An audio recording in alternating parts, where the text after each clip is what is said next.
ഒരിക്കൽ കൂടി കേരള പ്രീമിയർ ലീഗിന്റെ മറ്റൊരു മത്സര ദിവസത്തിലേക്ക് സ്വാഗതം ആശംസിക്കുകയാണ്. ഗോകുലം കേരള സായി സെന്ററുമായി മത്സര ദിവസത്തിലെ 6ാം മത്സര ദിവസത്തിലെ മറ്റൊരു പോരാട്ടത്തിലേക്ക് കച്ചകെട്ടി ഇറങ്ങുകയാണ്. ഇവിടെ ആവുകയാണ്. ആൻഡ് സായി സെന്ററിന്റെ ടച്ചോടുകൂടി മത്സരം ആരംഭിക്കുന്നു. ത്രോ ഇൻകമിംഗ്, നല്ലൊരു ഹെഡർ വരുന്നു. And Gokulam Kerala 77ാം jersey number താരമായ നന്ദു കൃഷ്ണയുടെ ഗോളിൽ ആ ത്രോയിന് വരുന്ന രീതി കാണുക.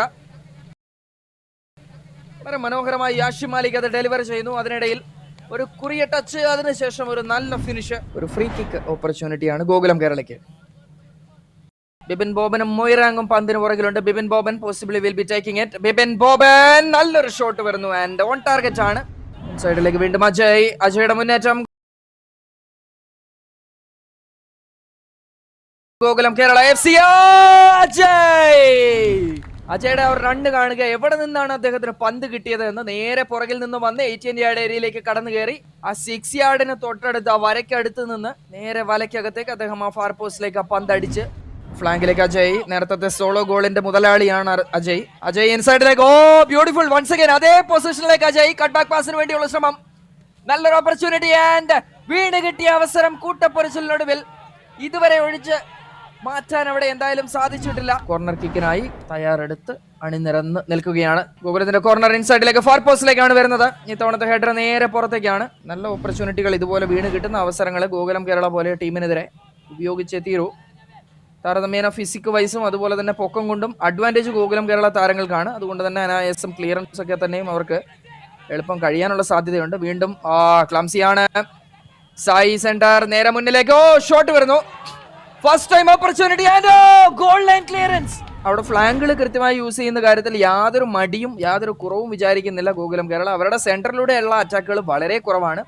അവരുടെ ഗെയിം സ്ട്രാറ്റജി, അവരുടെ ഗെയിം പ്ലേ മാക്സിമം ആ ഒരു ഫ്ലാങ്ക് യൂട്ടിലൈസ് ചെയ്യുന്ന കാര്യത്തിലാണ്. ഇപ്പൊ തന്നെ കാണുക, പന്ത് ഹാഫ് സ്പേസിൽ നിന്ന് അവർ നേരെ എടുക്കുന്നു. ഒരു ലോങ് റേഞ്ച് അറ്റംപ്റ്റ് വരുന്നു. റോമിയോ സിംഗ് അകത്തേക്ക് ആദ്യത്തെ ഷോട്ട് വന്നു. അതിനുശേഷം അത് ക്ലിയറൻസിന് പറ്റിയില്ല. ഓ ഫൈനൽ ഡെലിവറി അവിടെ വിക്രമിന്റെ ഭാഗത്ത് നിന്നായിരുന്നു. വിക്രം ക്ലിയറൻസ് പിഴവാണ്. വീണ്ടും ഇൻസൈഡിലേക്ക് നല്ല ഡെലിവറി, പക്ഷെ ക്ലിയറൻസ് ആണ്. യാഷിൻ മാലിക്. വിക്രമിന്റെ ക്രോസ് വരുന്നു, പക്ഷെ നോ മാൻസ് ലാൻഡിലേക്കാണ് ക്രോസ് പോകുന്നത്. വാശിയേറിയൊരു മത്സരത്തിലെ ആദ്യ 45 മിനിറ്റ് നിശ്ചിത സമയത്തെ ഗോളുകളുടെ പിൻബലത്തിൽ ഗോകുലം കേരള FC ലീഡ് ചെയ്യുന്ന കാഴ്ചയാണ്. തൃശ്ശൂർ കോർപ്പറേഷൻ സ്റ്റേഡിയത്തിനടുത്തുള്ളവർക്കൊക്കെ തന്നെയും നേരെ പോവുകയും മാച്ച് കാണുകയും. എമിൽ ബെന്നി പെനാൽറ്റി ഏരിയയിലേക്ക് നല്ലൊരു ഷോട്ട് വരുന്നു. ചെറിയ വ്യത്യാസത്തിൽ ആ പന്തിന് ഡിപ്പ് അത്ര കാര്യമായി ഉണ്ടായിരുന്നില്ല. എമിൽ ബെന്നി, എമിലിൽ നിന്ന് മുന്നിലേക്കാണ് ആ പന്ത്. അത്യാവശ്യം നല്ല അംബീഷ്യസ് ആണ്. Side netting. ജംഷിദ് അലി ഓവർഹെഡിൽ നല്ലൊരു പാസ് വരുന്നു. സ്വീകരിക്കുന്നത് അനജാണ്. അനജിന്റെ റൈറ്റ് വിങ്ങിലൂടെയുള്ള നല്ല റണ്ണ് വളരെ പാരലായി തന്നെ പോകുന്നു. ഒരു കട്ട് ബാക്ക് പാസ് വരുന്നു സ്ട്രേറ്റ് ടു ദ ഗോൾ കീപ്പറാണ് റൈസുദ്ദീൻ. എമിൽ ബെന്നി പന്തിന് പുറകിലുണ്ട്. എമിൽ ബെന്നി അല്ല ഒരു ഷോട്ട് എടുത്തത്. ഇൻസൈഡിലേക്ക് എന്തായാലും നല്ലൊരു ഡെലിവറിയാണ് വരുന്നത്. പെനാൾട്ടി ഏരിയയ്ക്ക് പുറത്ത് നിന്ന് അകത്തേക്ക് നല്ലൊരു പന്താണ് ഡയഗണലി പോയത്. പക്ഷെ എന്തായാലും കളക്ട് ചെയ്യാൻ കഴിയുന്നതിന് മുൻപ് തന്നെ ഗോൾ വരെ കടന്ന് ആ പന്ത് നേരെ പുറത്തേക്കാണ് പോകുന്നത്.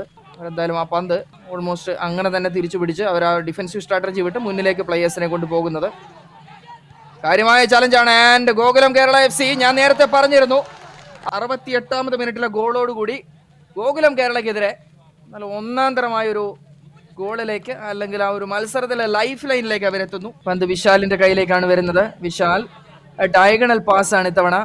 ബ്യൂട്ടിഫുൾ. മംഗലിന്റെ കോർണർ ഇൻസൈഡിലേക്ക് ഫസ്റ്റ് പോസ്റ്റിലേക്കാണ് വരുന്നത്. അതുകൊണ്ട് തന്നെ അനായാസ clearance Gokulam Kerala.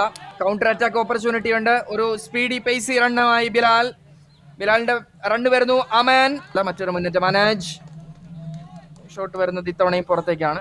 Back to Johnson അവിടെ സപ്പോർട്ട് ഉണ്ട്. ഒരു ക്രോസിന് വേണ്ടിയുള്ള ജോൺസന്റെ ശ്രമം, നല്ലൊരു ഡെലിവറിയാണ്. കുറച്ചുകൂടി ഓവർഹെഡ് ആയി പോകുന്നു. ജംഷഡിൽ നിന്ന് കുറച്ചുകൂടി പ്രഷറായി ജോൺസൺ ആ പന്തിനെ തിരിച്ചു പിടിക്കുന്നു. Johnson Singh, beautiful. സബ്സ്റ്റിറ്റ്യൂഷന് വേണ്ടി മറ്റൊരു താരം അവിടെ ടയറെടുത്ത് ടച്ച് ലൈന് പുറത്ത് നിൽക്കുന്നുണ്ട്. Jersey number 80 Abdulla KS. Yellow card, red കാർഡാണ്. രണ്ടാമത്തെ യെല്ലോ കാർഡ് കൂടി, ശിക്ഷ കൂടി ഏറ്റുവാങ്ങി ഒരു റെഡ് കാർഡ് സിറ്റുവേഷനിലേക്ക് കറന്റ്ലി അവിടെ എത്തിച്ചേരുകയാണ്. കറന്റ്ലി സായി സെന്റർ ഉള്ളത് വാങ് ഡെൻ ലാമ. ഇൻസൈഡിലേക്ക് നല്ലൊരു പന്ത്, നല്ല ഓപ്പർച്യൂണിറ്റി. ഗോൾ കീപ്പർ ഉണ്ട് അവിടെ. റൈസുദ്ദീന്റെ ഭാഗത്തുനിന്ന് നല്ലൊരു ഇടപെടൽ ആ ഒരു പൊസിഷനിൽ കൃത്യമായി വരുന്നു.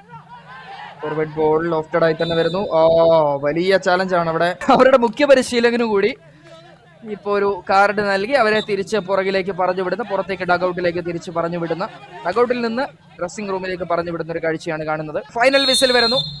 നിശ്ചിത 90 മിനിറ്റുകളിൽ 1-നെതിരെ 2 ഗോളുകൾക്ക് ഗോകുലം കേരള FC നല്ലൊരു മേൽക്കോയ്മയാണ്, നല്ലൊരു 3 പോയിന്റ് ക്ലെയിമാണ് കറന്റ്ലി നടത്തുന്നത്.